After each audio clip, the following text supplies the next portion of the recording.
ಸನ್ಮಾನ್ಯ ವೀರಣ್ಣ ಕಳಡಿ ಸಾಹೇಬರು ಸಂಸದರು ರಾಜ್ಯಸಭೆ ನಮ್ಮನೆಯಲ್ಲಿ ಇವರಿಗೆ ಜಿಲ್ಲಾ ಆಡಳಿತದಿಂದ ಜಿಲ್ಲಾ ಪಂಚಾಯತಿಯಿಂದ ಹಾಗೂ ಪರಿಶಿಷ್ಟ ವರ್ಗ ಕಲ್ಯಾಣ ಇಲಾಖೆಯಿಂದ ಈ ಕಾರ್ಯಕ್ರಮಕ್ಕೆ ಹಾರ್ದಿಕವಾದ ಸ್ವಾಗತವನ್ನು ಬಯಸುತ್ತೇವೆ.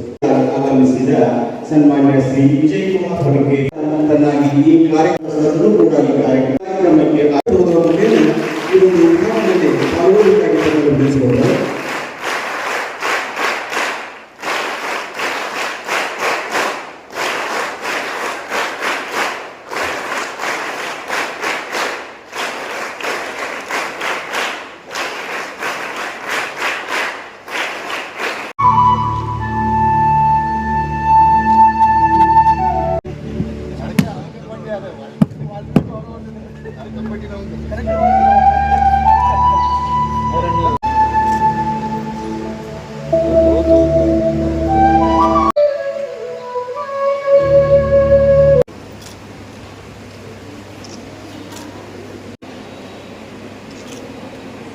ಮಾಡ್ಕೊಳ್ತೀನಂತಂದ್ರೆ ಒಂದು ಕಾಲದಲ್ಲಿ ಪರಿಶಿಷ್ಟ ಪಂಗಡಕ್ಕೆ ಸೇರಿದಂತ ಮಂತ್ರಾಲಯವೇ ಇರಲಿಲ್ಲ. ಆದ್ರೆ ಅಟಲ್ ಬಿಹಾರಿ ವಾಜಪೇಯಿ ಅವರು ಪ್ರಧಾನಮಂತ್ರಿ ಆದ ನಂತರ ಅವರು ಸಪರೇಟ್ ಆಗಿ ಒಂದು ಮಂತ್ರಾಲಯವನ್ನು ಸ್ಥಾಪನೆ ಮಾಡೋದ್ರ ಮುಖಾಂತರ ವಿಶೇಷ ಗಮನವನ್ನು ಕೊಡಲಿಕ್ಕೆ ಅವರು ಪ್ರಾರಂಭ ಮಾಡಿದರು. ಅದರ ಪರಿಣಾಮ ಬಹಳಷ್ಟು ಬದಲಾವಣೆಯನ್ನ ಈ ದೇಶದಲ್ಲಿ ಕಾಣಲಿಕ್ಕೆ ಸಾಧ್ಯ ಇದೆ. ಇತ್ತೀಚೆಗೆ ದೇಶದ ಬಹಳ ದೊಡ್ಡ ಹುದ್ದೆ ಅಂತಂದ್ರೆ ರಾಷ್ಟ್ರಪತಿ ಹುದ್ದೆ. ಅಂತ ರಾಷ್ಟ್ರಪತಿ ಹುದ್ದೆಗೂ ಕೂಡ ಬುಡಕಟ್ಟು ಸಮುದಾಯದ ಮಹಾಮಹಿಮ ರಾಷ್ಟ್ರಪತಿಗಳನ್ನಾಗಿ ದ್ರೌಪದಿ ಮುರ್ಮು ಅವರನ್ನ ಆಯ್ಕೆ ಮಾಡೋದ್ರ ಮುಖಾಂತರ ಪ್ರಧಾನಿ ಆ ಸಮುದಾಯಕ್ಕೆ ವಿಶೇಷವಾದಂತಹ ಆದ್ಯತೆಯನ್ನು ಕೊಟ್ಟಿರುವಂತದ್ದನ್ನು ಕೂಡ ನಾವು ಸ್ಮರಣೆ ಮಾಡಿಕೊಳ್ಳುವಂತದ್ದು ಅಗತ್ಯ ಇದೆ ಅಂತ ನಾನು ಭಾವಿಸ್ತೇನೆ. अगर मैं कहूं कि हमारा जो भारतीय जनता पार्टी का परिवार है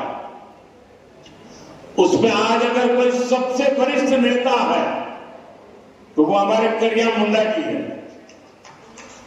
कभी लोकसभा के डिप्टी स्पीकर रहे, पद्म विभूषण से विभूषित है और आज भी हम लोगों का मार्गदर्शन करते हैं.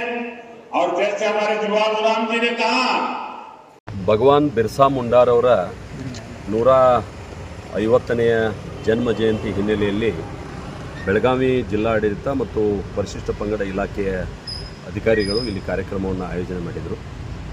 ಆ ಹಿನ್ನೆಲೆಯಲ್ಲಿ ಬೆಳಗಾವಿ ಜಿಲ್ಲೆಯ ಸುಮಾರು 51 ಗ್ರಾಮಗಳನ್ನು, ಯಾವ ಪರಿಶಿಷ್ಟ ಪಂಗಡದ ವರ್ಗದ ಜನ ಹೆಚ್ಚು ವಾಸವಾಗಿರ್ತಕ್ಕಂಥ 51 ಗ್ರಾಮಗಳನ್ನು ಆಯ್ಕೆ ಮಾಡೋದ್ರ ಮುಖಾಂತರ ಸುಮಾರು 17 ಇಲಾಖೆಗಳು, ಆ ಇಲಾಖೆಗೆ ಸಂಬಂಧಪಟ್ಟಂಥ ಎಲ್ಲ ಕಾರ್ಯಕ್ರಮಗಳನ್ನು ಗ್ರಾಮಗಳಲ್ಲಿ ಅನುಷ್ಠಾನ ಮಾಡಬೇಕನ್ನುವಂಥದ್ದಕ್ಕೆ ಇವತ್ತು ಚಾಲನೆ ಸಿಕ್ಕಿದೆ. ಬರುವಂಥ ದಿನಗಳಲ್ಲಿ ಆ ಪರಿಶಿಷ್ಟ ಪಂಗಡದ ಜನರಿಗೆ ಇನ್ನೂ ಹೆಚ್ಚು ಸರ್ಕಾರದ ಸೌಲಭ್ಯಗಳು ಸಿಗುವಂತಾಗಲಿ ಮತ್ತು ಅವರ ಬದುಕಿನಲ್ಲಿ ಒಂದಿಷ್ಟು ಬದಲಾವಣೆ ಬರಲಿ ಅಂತೇಳಿ ಈ ಜನ್ಮ ದಿನಾಚರಣೆ ಹಿನ್ನೆಲೆಯಲ್ಲಿ ಅವರಿಗೆ ಶುಭವನ್ನು ನಾನು ಕೋರ್ತೀನಿ. ಸರ್, ಕೇಂದ್ರ ಮಂತ್ರಾಲಯದಿಂದ ಅನೇಕ ಯೋಜನೆಗಳು ಬುಡಕಟ್ಟು ಸಮುದಾಯದ ಬಗ್ಗೆ ಇದಾವೆ. ಅವೇರ್ನೆಸ್ ಸ್ವಲ್ಪ ಆಗಬೇಕಂತೀರ ಹೇಗೆ? ಅಲ್ಲ, ಅಂದ್ರೆ ಏನಾಗಿದೆ, ಕೆಲವು ಜನ ಯಾರ್ಯಾರು ಆ ಲಾಭವನ್ನು ತೊಗೊಂಡಾರ ಪ್ರತಿ ಮುಂದಿನ ವರ್ಷ ಮಾತ್ರ ಅವರೇ ಬರ್ತಾರೆ.